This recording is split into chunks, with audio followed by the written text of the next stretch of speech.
The G Wade Podcast with Deacon Dirty. What's up, y'all? It's your man G Wade, holding it down. G Wade Podcast, kicking it alongside with my man Deacon Dirty, and we got a very special guest on the show today, Cherie, Dr. Cherie Sims, aka Dr. C. How you doing? Good, and you? I'm doing well. I'm doing very well. Thanks for asking. I certainly want to say thank you for taking the time to hang out with us right here on the show. Very excited to sit down and talk to you and get into your story, learn more about you, and then we can talk about that Fresh Wind book back there and all that good stuff. So let's back it up a little bit. If I'm not mistaken, born and raised in Wisconsin? Yes. Now, so how I was growing up in, what's that, Midwest? The Midwest. Milwaukee, Wisconsin. Mm-hmm. I believe, well, back home we call it up north. Okay. So, but it was cold. you know, the snow. I'm used to the snow. Yeah. But it was really, nice to be born and raised there. A lot of people thought it wasn't many blacks there, but it was actually a lot of blacks there. I didn't realize growing up that they consider Wisconsin to be a small state, but it's pretty big to me. And I like growing up, being raised there because we grew up on our block. We grew up like knowing the families. Yeah. Where a lot of kids don't get that privilege now, where we had friends and our friends was our family. Our block was our family. So I'm an on the block person, where your friends is your family. The block, the neighborhood was your family. We had a park on the corner. So that was the different 4 blocks north, south, east, west. We was all family, where I don't see that. And it's sad that our grandkids don't get to experience that. And, our kids, they got the experience, but now their kids not able to experience what it's like to grow up as family, Absolutely. Yeah. you say, your neighbors, and I sit and I think now, I've been living where I live now for the past 7 years, and I know my neighbors by this alone, but I don't know names. There's no real familiarity outside of you see them all the time, but you don't really know them. You know what I mean? Right. So you're absolutely right. It's way different than when you was outside and you did something wrong. Your neighbor could bring you home, or spank you right out there in the street, right out there and get you right. Right. So it's a big difference now. But you said y'all called it up north. Why did y'all call it up north? Well, in Wisconsin, you had the south side, the north side, the west side, and the east side. And so we stayed on the north side. Okay. And as you go further out where the Green Bay Packers is, they further up north. So going north. Mm-hmm. Okay. And so life experiences there in Wisconsin, was what growing up, was your background always in the arts in some kind of way? Actually, no. I actually didn't even know. You know how you born and raised, you don't really know what it is you want to do. Now, I guess, yes, I always knew I wanted to do hair. That's a form of art. That is art. Because I was really good at hair and I can do any design. And so a lot of people don't acknowledge that as art, but that's really art, to be able to take somebody nappy hair and make a miracle happen. A braiding I remember before people was braiding big time, I remember a lady used to come in and I would cut a wig and I would braid it into her hair. It's like I was creating how to, braid. My friends from there tell me now, you owe me a hair loop, because you used to cut wigs and put them in our hair and we'd look a mess. And they thought it was cute back then. But now you're doing it professional, so. Yeah, I guess, yeah. And I was writing plays. I was doing free plays in the church. And so I could consider, knowing how to create a beautiful play. Wasn't smart at the time, I ain't gonna say smart enough, but I wasn't thinking about why people came to my plays and packed them out at the time. I wasn't thinking about that. I didn't realize they like, why would men not go to the Super Bowl? Why would they rather be at my play than the Super Bowl? Oh, I wow. didn't realize until one time I didn't do the play. And one of my cousins called me and said, I came to the play, but is you okay? And I said, what do you mean? He said, well, I didn't go to Super Bowl because you was doing the play, but Mhm. you normally don't do plays like that. I said, well, actually, that wasn't my play. And he said, I knew something was wrong. He said, I stopped everything because you was having that play. And Mm. that's when I learned that people love my plays. Yeah. I never knew how they felt about them Mhm. until he told me that story when I didn't do the play, and he called himself calling to check me on something got to be wrong. Because I left, I didn't look at the Super Bowl to be at that play, and I was very Right. disappointed. So yeah, Wow. Well, that goes to show you that the impact that your plays, had on the community. Um, Now, were the plays always like a Christian base or gospel base or faith based theme? it was always Christian based, but I show real stuff. Like I might show, the partying and I show real the bang, gang bang. I show real stuff, but Yeah. I just didn't realize up until now, I didn't realize how good I was. Now I'm finna take my first play to the theaters or Really? the church. Yes, I did one play here, and producers came after me when I moved to Atlanta. I said when I moved to relax. When I moved to Atlanta, and they was like, "Wow, you the next upcoming Tyler Perry." And I get a lot of prophecies that people see me working with Tyler Perry, but I never thought nothing of it. And even when I got here, Hmm. I'm in Atlanta, and everybody was like, "Did you go off that prophecy? Did you go find Tyler Perry?" I said, First of all, I don't know where Tyler Perry lives. Hmm. Second of all, God didn't say go find him. He said he gonna find me. And so I'm not gonna go look. And they said, well, he lived there. I said, Hmm. I didn't know that. And so I said, wow, so that's gonna be an easy fix. I said, but I believe in going the way God said. He Yeah. gonna find me. It's something I'll be doing one day that it'll happen. I'm not gonna go looking for him. I just wanna focus on what God called me to. Hmm. And I am gonna do my first play this year in the theaters for the first time. Okay. Ordering the Congrats. church. God Awesome. gave me that 2 years before the pandemic. God gave me that the year that the first year the pandemic hit. God Uh-huh. gave me that play. My mom passed 2018. I remember going to see her, and she was sick, and coming home, and I called her and told her God gave me a play, Order in the Church. She died in November. The pandemic was acknowledged and around February. And I just, even now, I think to myself, if only I obey God.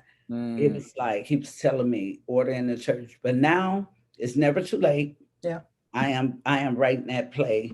And yeah, I've been offered a couple of movies, but I'm not gonna take them right now. I want to just do what God told me. He told me to step out and find out, win or lose. So Hmm. I done had many offers where people telling me, oh, if I put my name, I've been in Tyler Perry, I've been in Woman That I Lose. I Hmm. told them, no, I'm gonna step out, I'm gonna direct it, I'm gonna do it. I don't care what it is. I found a theater I feel comfortable in. I'm Okay. gonna step out and find out so I can know what it is, the message God is trying to give me. Right. Now, did you relocate to Atlanta for this purpose, or was it a ministry move, or? Well, when I relocated to Atlanta, God had told me to close down $1 million business. Mm, I owned a wow. daycare. I own daycares, I own salons. God told me to close it down. I was Mm, making exactly 95,000 a month when God told me to close it down. And he told me to relocate. Well, after a year of closing it down, I lost everything. My $500,000 house, two houses, my Benz, everything. Couldn't find help from no end. You wow. know, family, but a lot of my family had closed down their business because I was blessed to open up about 15 businesses with my friends, and there's some of them millionaires still today. But Mm. you know how that is. You can open them up, but they ain't got you. You go, Right. and so And it's okay. It's okay because when you realize who you are, you got to remember you birthed them millionaires. So That's right. so what's in you probably didn't need the help. You thought you needed the help. So I'm not mad because it only makes you greater. Because after that, I became an author. You know, Mhm. and so what's in you gonna come out. And Absolutely. when I thought I was gonna, I was started telling God this wasn't part of the deal. Now you told me to close down to become a billionaire. I closed down, and I'm in a center stage. I'm in, homeless. Yeah, I'm yeah. not getting this part of the picture. And then God reminded me, I never told you that it wasn't gonna be easy. Yeah. Same way you put in work to become a millionaire, you got to put in work to become a billionaire. That's I right. said, oh, I wasn't planning on that part. And there was some simple stuff God wanted me to do, like release books, and them things we don't want to do because that's gonna make you have to write. That's Mhm. gonna make you have to. Hey, that play should have been out. That might have been the ticket. We just procrastinate, and so now I'm like at the place with no more procrastination. Hey, I'm all in, Lord. If I'm gonna bet my last dollar, it's gonna be on God. That's right. Hey, I'm all in. So he blessed me a year later to move to Atlanta. Okay. And I wanted my whole family to come, but my kids was like, oh, we're not coming. But I knew I prophesied to my daughter that her husband was pastor in Atlanta years ago. Mhm. And he made it clear they're not coming. And I was like, okay, now I'm gonna leave my family. God, you got me in a big Right. old thing, but it looked like won't nobody give me a house but Atlanta. Nobody would give me a house but Mm. Atlanta. Now I lost a $500,000 house and nobody would give me one but Atlanta. Mm. So I said I was gonna make the move, and before Uh, you know it, my kids all said, "Hey, we going." And so some of them said they weren't going, but at the end of the day, they all end up here, and we're doing really good. My daughter, nice. the one that I prophesied would be a pastor, he is my pastor. My daughter Okay. is pastor, and she was saying she ain't gonna pastor. Mhm. She's pastor, and then they just ordained me in January after 10 years. I'm a pastor here now, associate pastor. So Awesome. God had purpose. Yeah, yeah. That's the thing about it. It's almost like he can, you following what he says, and you want to, you order my steps, Lord, and all that stuff that we say.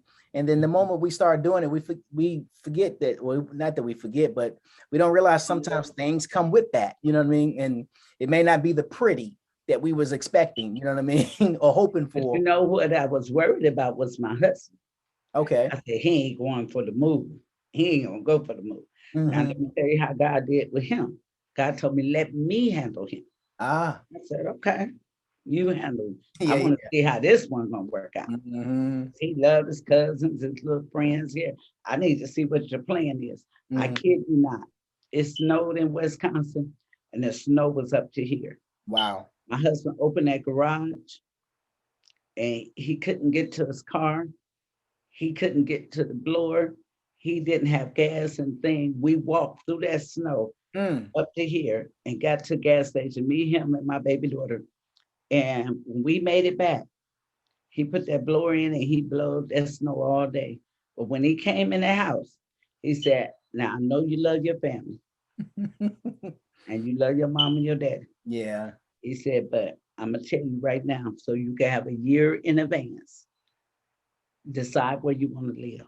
Mm-hmm. This is the last year I do this. Wow. And I said, Atlanta. See how God worked that out? Absolutely. That's amazing, because I'm a playwright as well. And and I'm saying that because there's something in my play, one of the plays that I've written, that kind of similar to what you're saying. Mhm. And the thing is, it's amazing how when God is working on, say, you over here, we don't realize he's also working on somebody over here, too. And you didn't have to say anything to your husband for him to be like, listen, whatever you want to do, let's do it. And let's do it now. You know what I'm saying? But as long as it ain't in Wisconsin. Right. So it worked out. I didn't have to fight. And even my kids that said they weren't coming, my daughter, Mm-hmm. hey, she came visit. I don't like it. I'm going back. I said, okay. She got there and said, ain't nothing here. And Mm-hmm. she's been back ever since. Ever since. And Wow. they're all doing really great. Awesome. How long have you been here now? 10 years now. Okay. Okay. That's good. You live here? I'm here in Atlanta. I'm from DC, born and raised in DC, Washington, DC. But I've been down here now. Well, I've been here since 2004. Okay. I don't know how many years that is at this point, but I've been here long enough, you know. And you know, I love Atlanta. I mean, DC is going to always be home, but Atlanta is home, you know. I lived here before. I lived here. Me and my ex-husband used to live here. I pastored here for like, we moved in 91, and I went to Metropolitan Hair School here too. Gotcha. Stone Mountain, and then I went back home in 94. So I was here for 5 years. And I liked it here. I used to own 7 salons here. And I went back home. I have a salon here right now by the Mall of Georgia. I have a studio. Oh, nice. So, yeah. Well, how was that when God told you to shut it all down? And you're like, okay, Lord, I trust you. And then you step out, and then everything seemed like it just blows up. Do you lose trust in God? Are you questioning whether you heard him? Like, what happens at that moment? Well, to be honest with you, when you hear about this here book, Freshman, I'm a woman of faith. I've always had great faith. So I didn't doubt him. I just didn't, I didn't doubt him, but I just kind of like, what would I say, missed the point a little bit. When he said, if you want to keep your house you're in, I let you keep it so you can stop crying about your $500,000 house. And so I said, okay. My husband came in and I was shouting. He said, what? I said, God said he'll modify my loan and allow me to keep the house. And he said, and I was happy. He said, what? And then I heard God speak again. He said, if that's all you want. I said, no deal. Wow. No deal. Wow. This ain't all I want. No deal. So I said, no. I said, babe, I'm going to go to packing. Because I was shouting too quick. That's why you got to wait to hear from God. And he said, if that's all you want. I said, no deal. Wow. So deal or no deal? No deal. Yeah. So I started packing, and I didn't know what was next. And I got angry with God because when I moved here, I still thought that deal meant I was coming here to be a billionaire, like he said. And he said, I have more than I ever had. So I was coming here to have more than I ever had and be a billionaire. And because that's what he told me. And I got up the day he woke me up and said, go close your business. I did it that day. Everybody was mad. It didn't matter. He said, don't tell your husband I didn't. When he came home to find out I didn't close. I had only $70,000 saved. So what are you going to do? My mortgage was $4,600 a month. I wasn't even thinking not to pay it no more because you're going to lose the house anyway. I was paying it, trying to keep up. Make a long story short, I was able to stay in the house a year after it foreclosed. And I had found this house here. Couldn't find a house nowhere back home, but one went through here. And I paid rent for 6 months before I moved down here, came down here, found jobs, found everything. And me and my daughters, they came 6 weeks early to find out we didn't have no jobs. So then I said, let's don't tell our husbands because they're not coming if they know we ain't got no job. So we hid the fact from them that they was coming. They finna drive all these U-Hauls down and no work. Yeah, wow. My husband ended up getting a job. He was able to hold us down for about 6 months. My son-in-law was able to, I worked at a salon, so I was able to get him a job right next door to me. But the real, only one working, and it's 11 of us, my grandkids, my whole family. Everything, yeah, wow. And then next thing you know, my daughter got blessed with a house a few months later next door. And then I end up in the eviction line. But then we end up able to move. God worked it out. He never let me get evicted because he kept his word. And then nobody could ever evict me. So then I got to a house, stayed there a year, and then they wanted an extra $700 on top of $1,400 for the basement.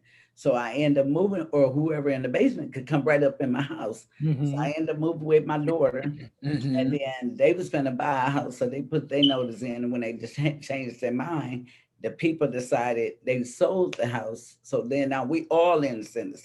Wow. And it was like my kids couldn't handle it. And I remember telling God, I don't know what it is you want out of me, because I was so angry because this ain't what you told me. You didn't tell me none of this. And so I told God, let my kids out of here and I'll do whatever you want. Let me go through it, but let my kids out, because they can't handle this. They ain't used to this type of lifestyle. And my grandson burned some popcorn, so they kicked my daughter with her 3 kids out of there. So now I'm stressed. I remember somebody let me cook at their house for Thanksgiving, but I had to give them half of my food. Wow. And my kids, my family was home. And it was like, but my dad at home saying, you know, Milwaukee love you.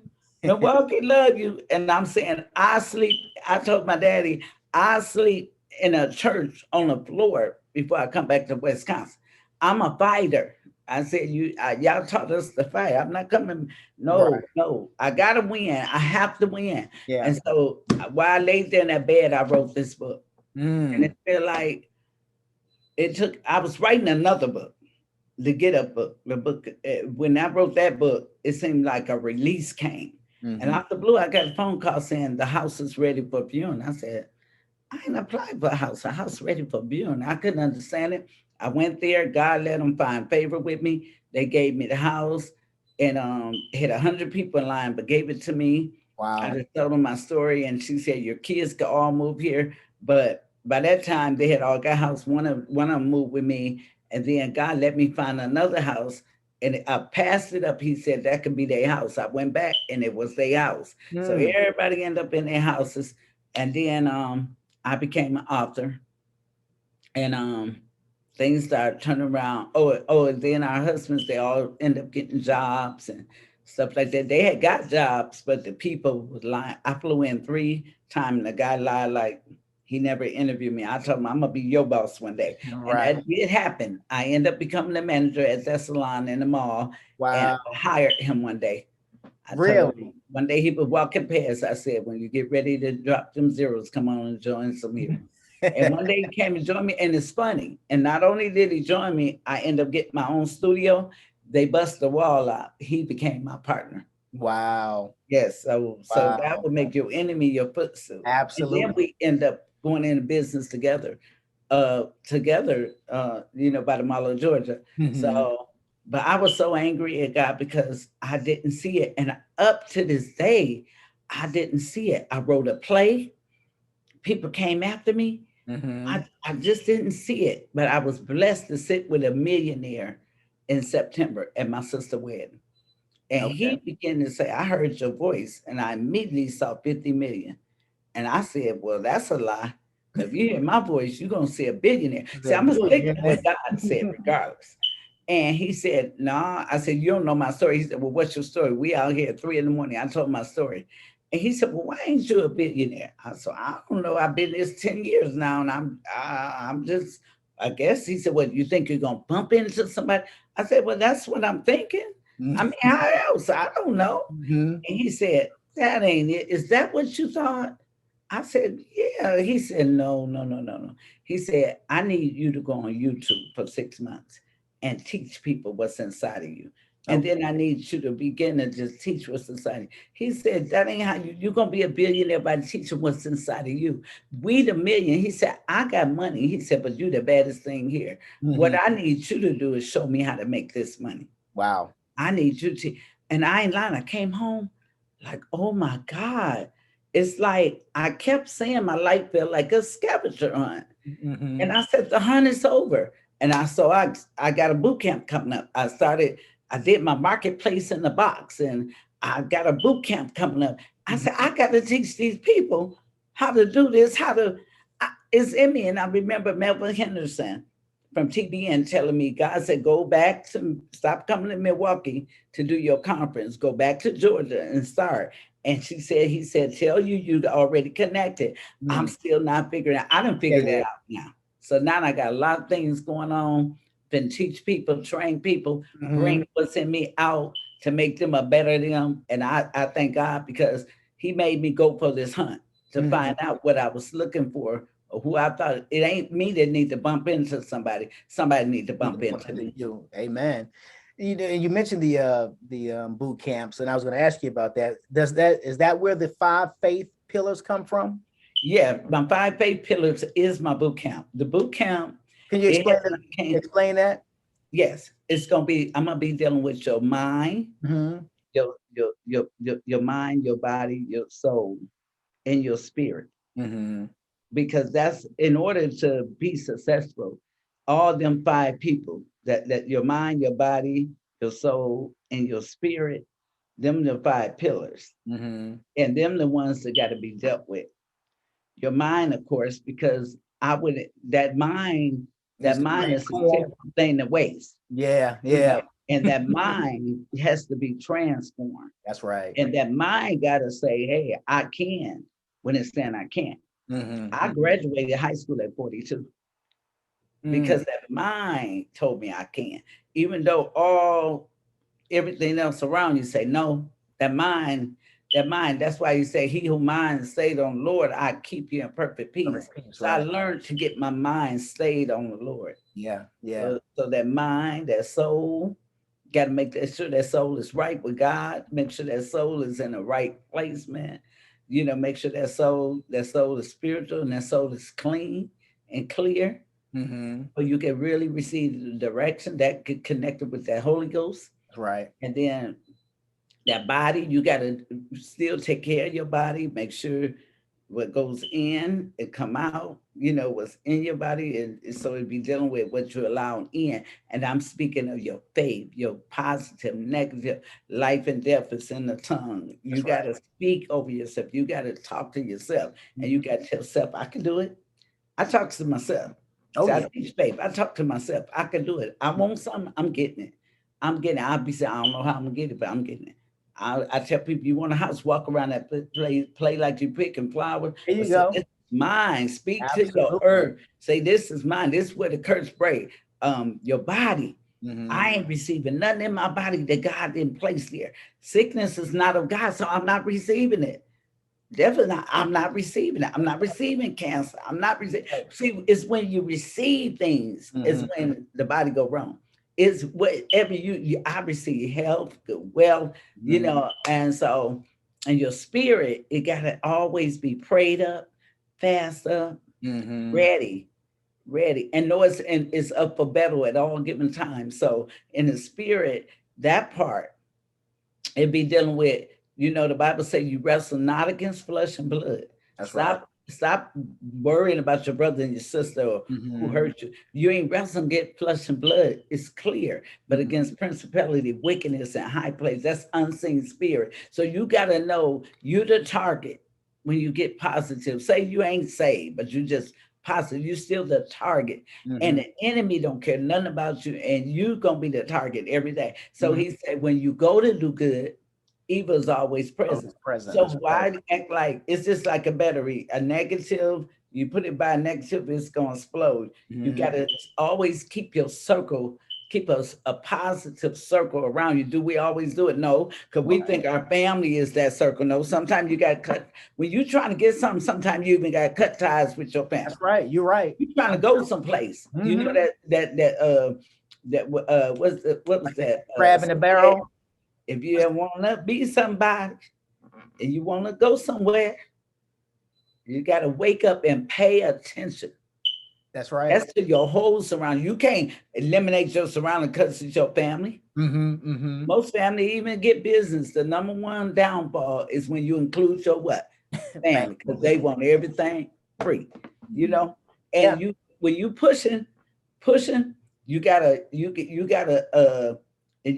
make sure your spirit is clear to go. You got to make sure, hey, it ain't that I don't love you, but right now, until I get where I'm going, I got to just let go of something. And sometimes that's including family. It ain't that you don't love family. Right. I pray for you, but when you're trying to go somewhere, you don't need to hear all that negativity. Oh, but you're gonna spend that money, or that's going, or somebody, they always got some negative plan. If you connect with somebody that ain't family, oh, that's gotta be the devil. Oh, and that ain't always the devil. Ain't Sometimes always the devil. You're right. your unknown connection is some of your best connection. Absolutely. You know, Absolutely. so I agree with that 100%. so them pillars, I plan on dealing with them pillars and faith and teaching people how to go beyond the odds. Go beyond the odds. Yeah. No, if it say no, like Jacqueline Carr said, if it say no, that means yes, and your yes mean no. That's right. Go beyond the odds. I'm one of them ones. I trigger in faith. I'm one of them. See, that's why God. I know God love me in that area because God could say, go jump on that tree and it's gonna grow money. I believe that. And you say, why is he up there? Hey, God said it's gonna grow money. I believe that. I believe it that much. That see, but once you find the secret, see, once it happened once, I know once you find the secret, it's faith. Yeah. Ain't nothing else you want to do. Yeah. Yeah. And that's what you said that find the secret, because I remember some years back, this was quite a few years back. This is actually when I was living in DC still. Me and a buddy of mine, we used to sit around and kind of talk about things, life, business, and so on and so forth. And I just remember one time saying, there's got to be a formula to this thing. There's a formula here that I'm missing. I don't know what that formula is. I guess at that time I didn't know that I needed to really stand on faith, really trust and believe God, really just hone in. I mean, you hear it, but it don't make a difference if you hear it until you actually, get it. You know what I mean? And fast forward years later, I'm realizing that it is faith.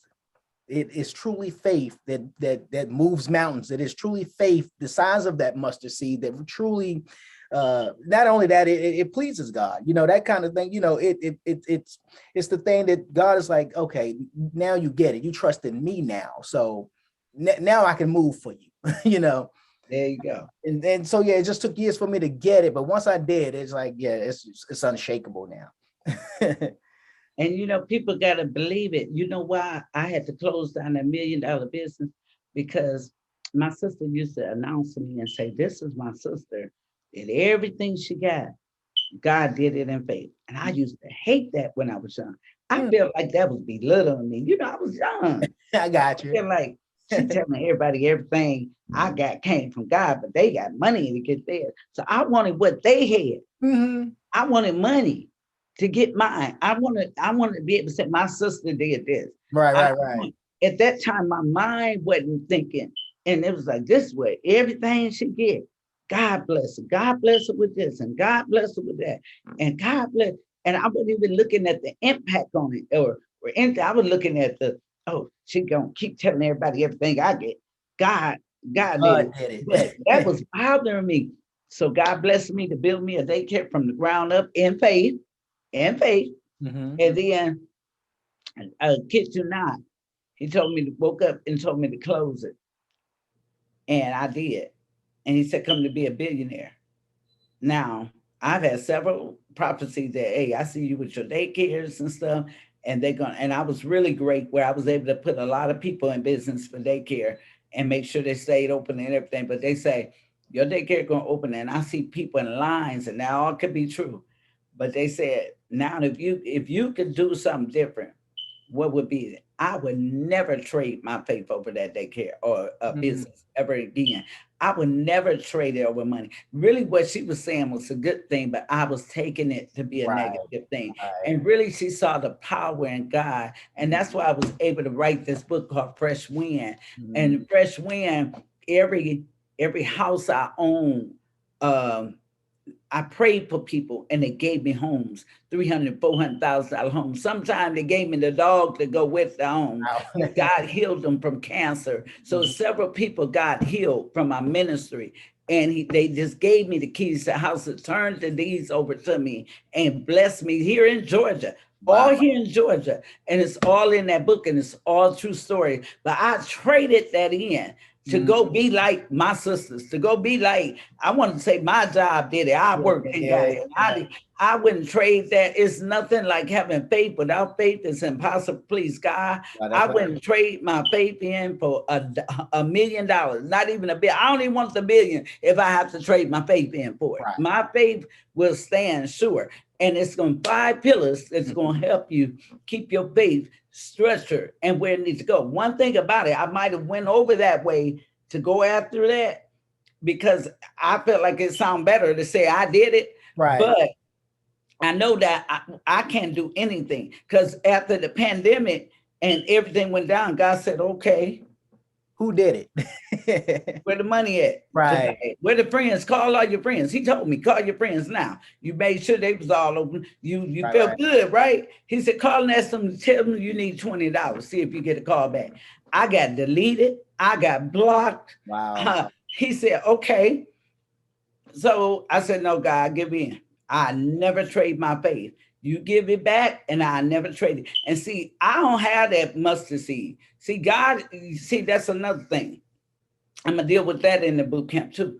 Okay. When you going to get tired of your mustard seed? You just, people, okay, mustard seed can move a mountain. That's right.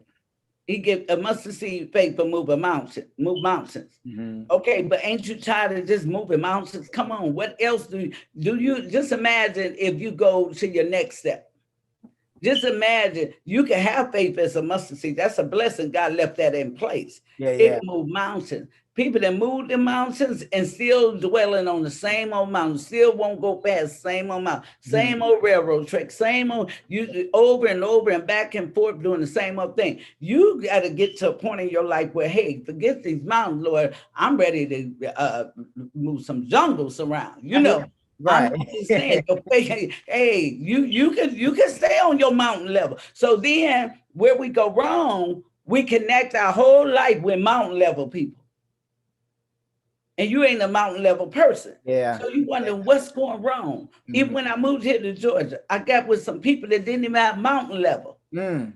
So now you connect and you wonder why you feel like your power going out. Because you connected to people who pull on you. Mm-hmm. And who drag you, and they don't know, they don't have that faith you have, you know.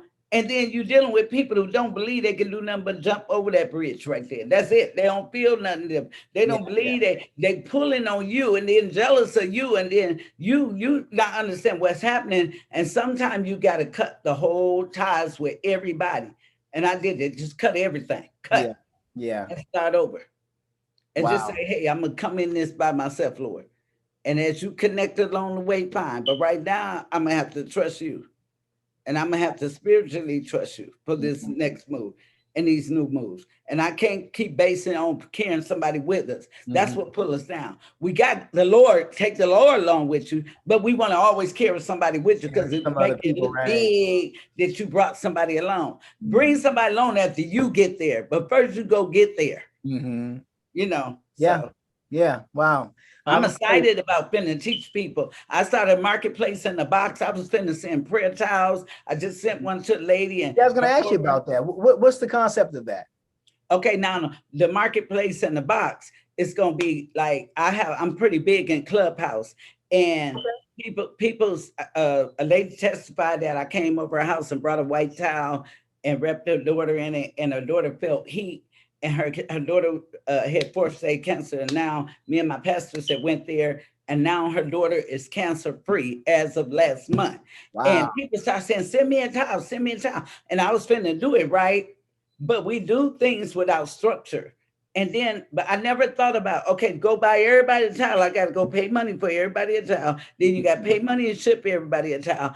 And you got to pay. And then in structure, you make it a business, Marketplace in a Box, where just put it up on your web page, put the towels up there, put the costs up there. I don't basically want to make money off the towel. I would love to pray over the towels or whatever, but you put them up there, the cost of them shipping, they can order.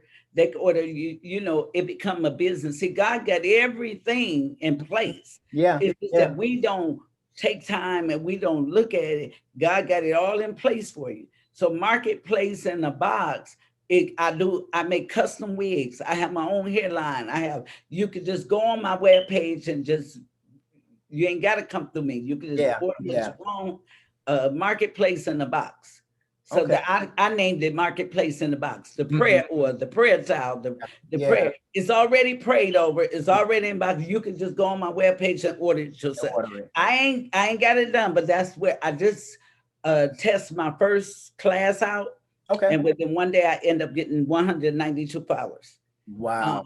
They liked it, the idea. Yeah. But I'm gonna come back on there. But everything when you're on there, you don't want to tell people to give me offering and do that. Oh, so yeah. Marketplace in the Box is going to be classes I'm going to teach, but they're going to be taught on Zoom. Gotcha. And they're going to pay to come to the classes. Yeah. Okay. Yeah. It's amazing how God always, there's so many ideas that God will drop on you. And, like you said, you could have been doing it all physically yourself, exhausting yourself. It's almost like when Moses was taking on all the issues, and then it was like, wait a minute, we need to, Moses, break it down. We take the small ones, you take the big ones. You know what I mean? Like, you got to market this thing right now. And that's what I'm going to do. I'm going to use people, like people in their areas. Right. Come on there. You make a business.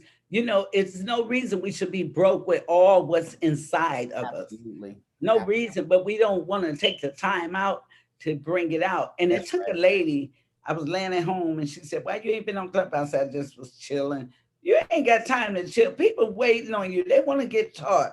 They want to get, and I got on that day. And then I said, whoa, 192 people. See, sometimes we don't feel they want to hear what we got to say. That's true. But that's not true. Yeah, you're right. That proved it. I tested. And I said, whoa, 192 people. And I could teach people in different areas how to build a daycare from the ground up, step by step. But they're going to pay for it. Nothing free. I didn't get it free. Oh, yeah. But I always gave it away free. So I'm a changed person now. It's hard. It's hard when you get everything away free. But I'm going to teach it. I'm going to train them. I'm going to teach them faith boot camps. That boot camp going to come from a faith boot camp to a faith school. I'm going to teach it. I got others that I'm going to bring in, in their areas. And the pillars, the 5 pillars is going to be the 5 secrets to getting yourself bailed out in the spirit. Getting your mind refreshed in the spirit. Yeah. Yeah. That's awesome. And you're also a relationship coach, a life coach? Relationship. I always teach people. They be cracking up. I host a hot topic in Clubhouse, and I be telling the women. They done made me a relationship life coach, because I be telling the women, you ain't got to lose your man to another woman, and man, you ain't got to lose your woman to another your woman to another man. I tell them women, stop playing games. We saved, true enough. But if them men want Daisy Dukes, you better go on and give them some. Give it to them. Go ahead, talking now. You talking now. I had saw this video online. This girl was talking. She was on a podcast or something, and now she was a little graphic. I what she was talking about. But she was talking about relationships, and she was talking about how to keep your man. And the thing she was saying, I was like, she make a lot of sense. But she was graphic, so I sent it to a few people, guys, girls that I know, and I was like, check this out. You might not like how she's saying it, but what she's saying is true. I feel it's true. But one of the people that I sent it to, she was offended by it. Now, I understand she was offended by it, maybe because of the language, but she never really said anything about the language. She just said, I don't talk like that, or I don't like to hear stuff like that. And I'm like, well, if you don't like to hear stuff like that, that man of yours, you know what I'm saying, who would like for you to be doing stuff like that, you know what I'm saying, is, probably gonna be, unfortunately, knocking on somebody else's door because you're being a little too, I don't want to say too deep, but, too Christian, too something, that you're not like, I don't know. I just felt like. But they got to realize at home, okay, you might not wear Daisy Dukes in the streets. In the street, but that's when right. that man get home, keep him home. He wearing something, cooking them greens out. That's right. Feed them kids and make him turn. And or you going on a cruise with him. I know you want that long dress or whatever, baby. I told my husband we finna go on vacation. I said, I'm gonna be cute. I ain't wearing no clothes, but I'm wearing clothes. But I'm wearing me some cute stuff. Well, that's different for me. because you always think you got to keep it all. I said, look, if everything around you, right? If you're on a cruise, everything on that cruise in a bathing suit, and you sitting there in a coat, the man bound to look. He gonna be looking. Or whatever. I'm putting that bathing suit on. You know, I mean, you can get jazzy as you want, but the thing is, women has a problem. You know, we don't like to be told nothing, and we think we right, and we have a problem with looking the part for our husband. But then when he break up with you, and he went to, they could call him, you know, every time a woman lose her man, she say he got a whore. That ain't true. Right. That right. Ain't true. That's right. He just got somebody that probably was. It caught his attention. Like he wanted them looking. Right. My ex-husband saying before going down the street, and I thank God for my husband I'm with right now, because I'm able to be free. I'm able to talk. I'm able to, you know, he trusts the God in me, you know. But I remember him riding, and I remember my ex-husband said, "That's what I'm talking about. A man look at a woman," and I was like, but I never forgot about that. I never forgot about that, because sometimes we be so clothed and so dressed, but that was an actual prostitute out there. Oh wow, okay. But he was just looking out the car, so obvious it turned him on. Right. You know, and I didn't do that there, but when I got out of there, when him, his mama, and his woman divorced me, one thing I did, I told my husband, I walked past the screen, and my husband was looking at that movie, New Jack City. And I was talking, and he said, and I'm talking about my husband I'm with now. Yeah. I was talking when we first got together years ago. We've been together 23 years now. And I was talking, and it seemed like but he's the type, when he in the movie, he's into the movie. Yeah. And it sounded like he wasn't hearing me. I said, well, let me, on my own, I said, well, let me see what he looking at. And I saw her up there on that stage, and she was trying to turn on that other man. Right. He was with his friend, but she was trying to Dino, but she was trying to turn him on. And she was singing that song, I Want to Sex You Up. Sex You Up. He had that little bob on, and she had a red necklace there. I'll never forget. And one day my husband came home, and I told him, I said, don't go in the bathroom. I have company in there. And he said, okay, who? And I said, Mary. I called myself Mary. And I said, Mary. And he said, so he went upstairs. And so when he had to get something out that bathroom, though, so when he came back, he said, well, your company said, I said, oh, no, she gone. He said, where you at? I said, I'm upstairs.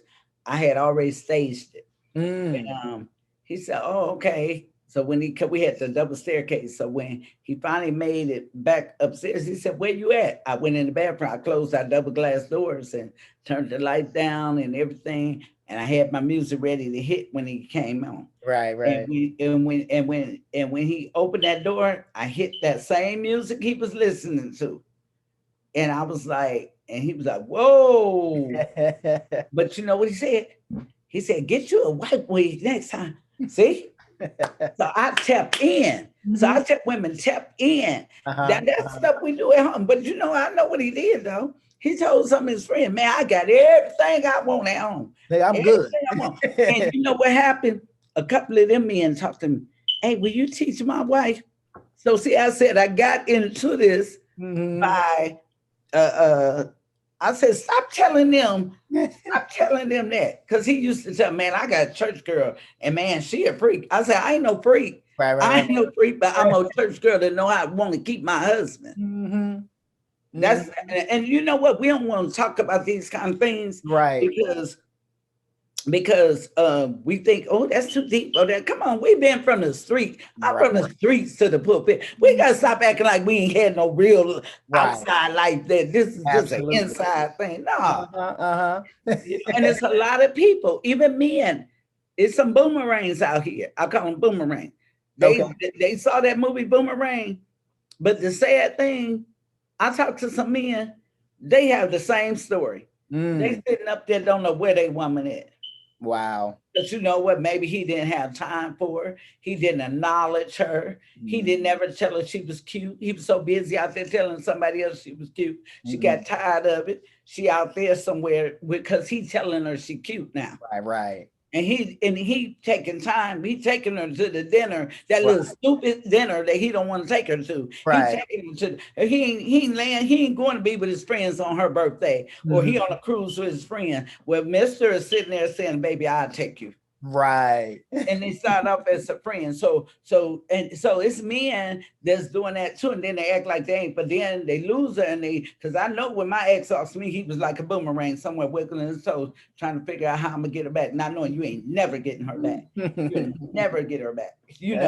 So the thing is, and you probably could have had to, he used to tell me, and you look like olive oil, and then go to his same church and tell another woman, you look good today. And she didn't even look good as me. Yeah. But guess what? That when a man realize he took your self-esteem and everything away from you, then he try to fix it. You can't fix it after it's gone. After it's gone. You got to fix it while you still have a chance. 12 years you ain't fix it. It ain't getting fixed. It's gone. That's 12 years of the woman gonna be able to talk about what you did to her. I got some books coming out on the preacher wife. He had the nerve to ask me, how many pages am I in your book? He thought he was in my Fresh Wind book. I said, boy, that's my book of blessing. Get over yourself. You got about 3 books coming. You got 3 full books coming.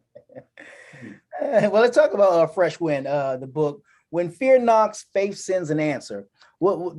Tell us about the book. It's when fear not send faith to answer. And send faith to answer. Gotcha. That's a message to the people. We fear not. Anything you fear, when it knocks on your door, you send faith to answer. Don't you answer? Send God to answer. Send faith to answer. Give me an example. And so, example, when fear knocks, somebody, doctor might tell you, hey, you got cancer in your body. Don't go to breaking down and killing over. Just trust God.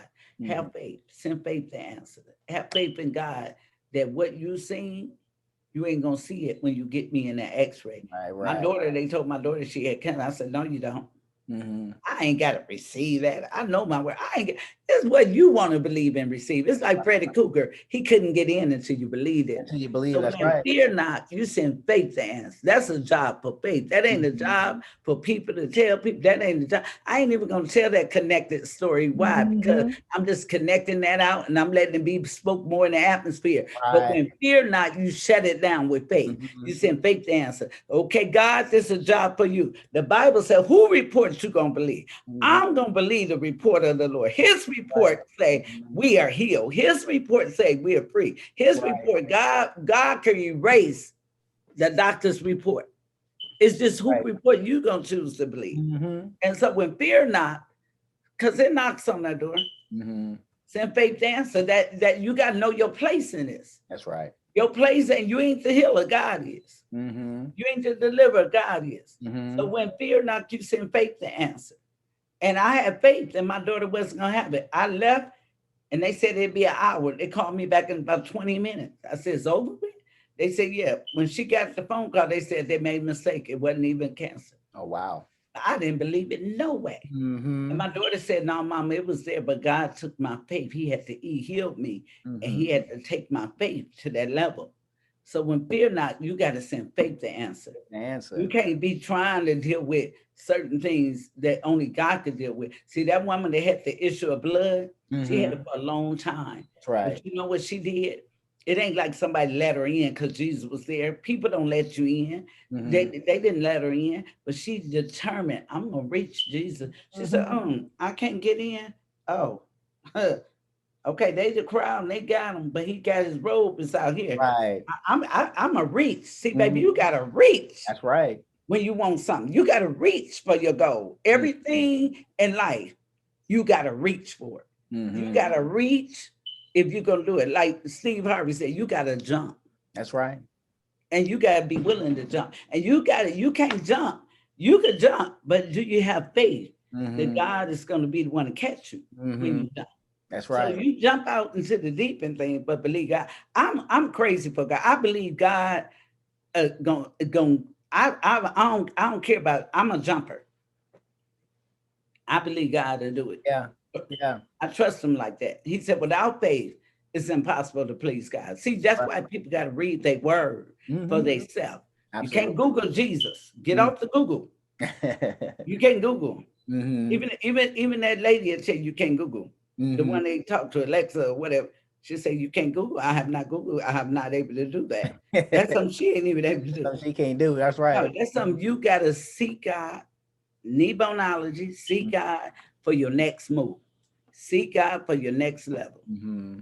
And pray and fast on it. And you got to seek God. And when you're seeking God, you got to show God. God only asks us to come one way, and that's clean.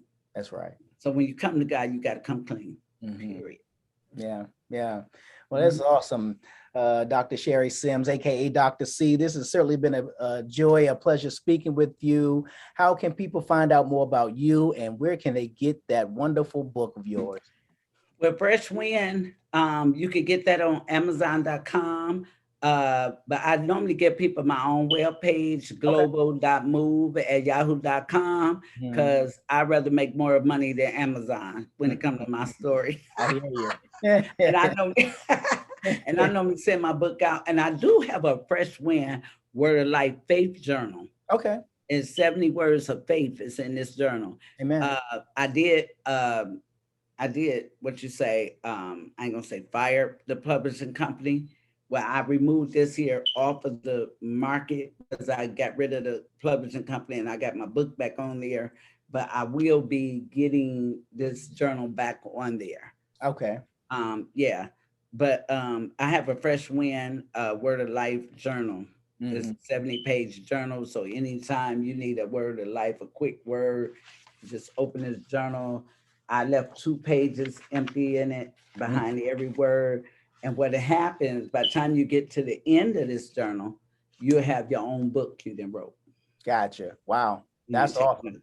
And that's the vision God gave me for this journal. So I left 2 pages. So by the time you get to the end of it, that's why I told people to be real wise when you're reading the word and you're journaling, because by the time you get to the end of it, you'll realize you wrote your first book and you'll be able to send it off and get it published. And so that's the vision God gave me for the Fresh Wind. That's why the devil attacked it. But it's coming back. It's coming back. It might have a new cover, but it's coming back. But, yeah, and then I don't have my book right near me, but this is like the front cover of my book. Okay. It's the same picture, whatever. Gotcha. It's the same thing you see right here. That's yeah. Okay. Yeah. Anyway, I do have a book called What It Means to Pray Through also. Okay. And I had to fire her to do that. It's a completed book. It was completed the day these all got released. In 2020, I released 3 books, but 2 came out and one of them was held up because the publishing company literally stole all the pre-sales and everything. And I had to send money all over to people. And it's okay. It's all good because I jumped and I pushed and it happened. Yeah. So, but now I do have a new book coming out. That's my main book. It's called Get Up. Okay. And that book, I was kidnapped by a pimp at the age of 16. And I was raped out over 100 times. I was strangled to death. It left me in the alley for dead. Police officer got hold to me. He was the last one to rape me. He strangled me to death because he knew I was the little girl they was looking for dead or alive. I ran door to door butt naked. God spoke to me for the first time, turned the doorknob. He screamed, she screamed, I screamed, and I was back out the door. They didn't call the cops. Turned the corner back into the hands of the pimp for a whole nother week. Wow. And then I talk about a little quarter. I talked him into let me do my own thing, and a little quarter saved my life. I was able to make a phone call to my family, and my sister answered, and I was able to talk her into how to come get me. And I thought I was at home, and I decided, having 6 siblings and my father and mother, that I would keep a secret. I thought I'd keep a secret for the rest of my life, not knowing the secret I kept was going to kill my inside. So then I spent my life flashbacking for years. After a year, I forgot I even had a secret. And I went to the hospital every day of my life, every paramedic from the time I came home. I used to couldn't swallow. I used to spit in the bed. For 2 years, I ate potato chips and drunk Pepsi. I sat down with the family for dinner, but they didn't see the bag I carried. So it was a very deep story. And then it got to the place where I got in a relationship and then he was full of domestic violence. And remember one night, I got away from him for a couple of years. And one day, he found me in a club and he told me to come go with him. I said I wasn't gonna go with him. And I remember he hit me and I hit the floor. And when I got up, I said I would kill you. And I'm not scared of you no more. Now I got a little street sense now. Okay. So then about 2 weeks later, my my cousin was living with me. I come home, clothes was in my living room. And I said, who clothes is these? And he said it was, I said, oh no, he's tricking you. He give me weed and stuff to get you in my house. I said, it took too long to get him out because I had hid my secret against him with my family. I never told him what I really went through. Wow. And so that night while I was talking to my cousin, he showed up. That day, earlier that day, I had my brother teach me how to use the sawed-off shotgun because I know he said he was coming to kill me. And so that night I used it. You know, he said the words, I strangle you. And I went back to that alley, that Right. secret, and I shot him with a sawed-off shotgun. They announced him dead on the scene, but he ended up not dying. Bullet is still in his butt today. Wow. But I can tell you this much. It was the end of him messing with me. And I sat in jail for a year. Wow. That's where I gave my life to the Lord at. And when they had my family wrote the judge for my court date, they told him, they told my family, what do you mean? She didn't show at court. The guy showed, and he told it was self-defense. That's how obsessed he was with me. Yeah. And he said, and I threw her case out. She didn't even get a felony. So I had sat in prison a whole year and was free to go the next day. Wow. And when I got out like I am now, saved. Amen. And then I went back to school, graduated high school at 42, graduated at 49 with my doctorate degree. Praise God. Graduated at 50 with as an educator in here. So I did that to show my kids no matter what obstacle come your way, Right. whatever come to tear you down. I said, I did this to let y'all know you could push past all what you're hurt and you can still make it. And you still could be somebody you are. You can't look at me and tell my story.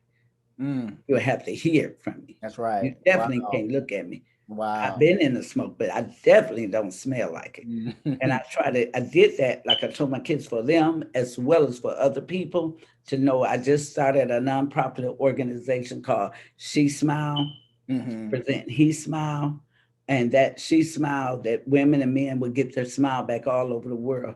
And that's just not from rape, but from trafficking, from domestic violence. I started 2 years ago. God let people from all over the world come to the conference. I just had my next one in January. I got one coming up next year. Okay. It's a nonprofit organization. And I'm going to get my actual smile back. My kids have not actually seen my smile since I was 16 years old. So now I'm going to literally get my actual smile back. So the next She Smile, I have that all white smile that I lost at 16. It will be in the house. And I vow that women and men all over the world will get it. This year I was blessed where a guy was able to testify that his daddy had raped him. And if you ever want to interview with him, I can set that up. Raped him from 2 years old to 22. Wow. And I have men coming forth now. Men are coming forth talking about their rape. I host an international global movement, and I've been hosting it for 30 years now. And God have moved. That's my overall ministry. But all these other ones coming up, like New Girls on the Block, New Guys on the Block, the She Smile, all that is connected to what happened to me. Well, we just thank God that, one, you don't look like what you've been through. Two, that, you know, you have been set free from that, healed and delivered, and now you're turning around and helping others get there and receive their deliverance. God is moving mightily in your ministry and in through you. And you know, we're just looking for all the great things to come, because I know there's even more. Once again, I want to thank you for taking the time to sit down and talk with us, share your story, your world. It's just been amazing, and you know, pray that everybody goes out and get that book, A Fresh Wind, and just really be blessed by it. Thank you so much, Dr. C. And, looking forward to speaking to you in the near future and keeping us updated on what's going on. So thank you so much. Thank you. All right. It's your boy, your man, G Wade Podcast, Deacon Dirty. Y'all know what it is. We appreciate y'all. Hey, what's up, y'all? It's your boy G Wade holding it down. And I want to thank you all for tuning into this episode of the G Wade Podcast. Now be sure to subscribe to this channel. Click that notification bell to stay up on all the latest videos and content that we post. And we just appreciate everything. Oh, and don't forget to follow us on Facebook and Instagram at G Wade Podcast. Till then.